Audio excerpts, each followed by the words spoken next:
السلام علیکم پیارے دوستو، آج کی ویڈیو ٹوٹے ہوئے دل کی آواز ہے۔ اس آواز کو لازمی سننا۔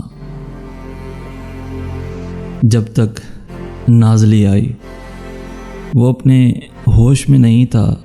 نازلی اسے دیکھ کر چونک گئی۔ آج سے پہلے کبھی اس نے اکیلے نہیں پی تھی۔ جب تک نازلی نہ آتی، وہ جام کو ہاتھ تک نہ لگاتا۔ وہ خود اپنے ہاتھ سے جام بنا بنا کر دیتی اور وہ پیتا جاتا اور ہوش سے مدہوشی کا سفر طے کرتا۔ لیکن یہ کیا، آج اس نے نازلی کے آنے کا انتظار کیوں نہ کیا؟ وہ وہی قالین پر بیٹھا تھا، وہ بھی اس کے پاس آ کے بیٹھ گئی۔ اس کی آنکھیں بند تھی۔ اس نے خوشبو سے جان لیا تھا کہ وہ آ گئی ہے۔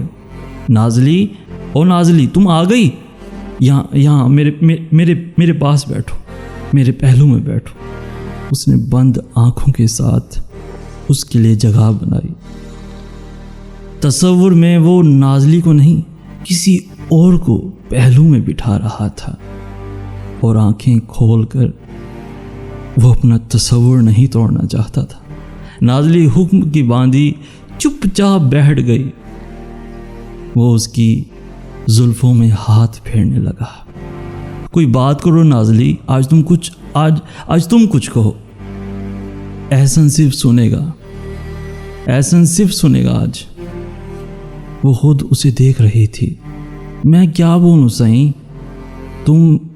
تم کیا مجھ پہ مرتی ہو؟ سچ بتانا، آج کوئی روک ٹوک نہیں۔ اس کا خون خشک ہو گیا۔ اس نے ایک آہ بھر کر اس ظالم کو دیکھا۔ جی سائیں، لیکن اس سے کیا فرق پڑتا ہے؟ آپ تو نہیں مرتے نا مجھ پر۔ وہ جانتی تھی پھر بھی پوچھ رہی تھی، میں تم پہ مروں یا نہ مروں، تم سے محبت کروں یا نہ کروں، تم بس مجھ پر یوں ہی اپنی محبت لٹاتی رہنا۔ اس محبت نے ہی مجھے باندھ رکھا ہے۔ بس تم یوں ہی میرے پاس رہنا ہمیشہ، یا جب تک میں چاہوں۔ دو آنسو نازلی کی آنکھوں میں لگے کاجل کو چیرتے ہوئے اس کے گالوں کو تر کر گئے۔ وہ ابھی بھی آنکھیں بند کیے اپنے ہاتھوں کی انگلیوں سے اس کی سلجھی زلفیں الجھا رہا تھا۔ وہ کہتے ہیں، میرے پاس رہو، آس پاس رہو، میرے عشق میں دن رات رہو۔ مطلب برباد تھے، برباد ہو، برباد رہو۔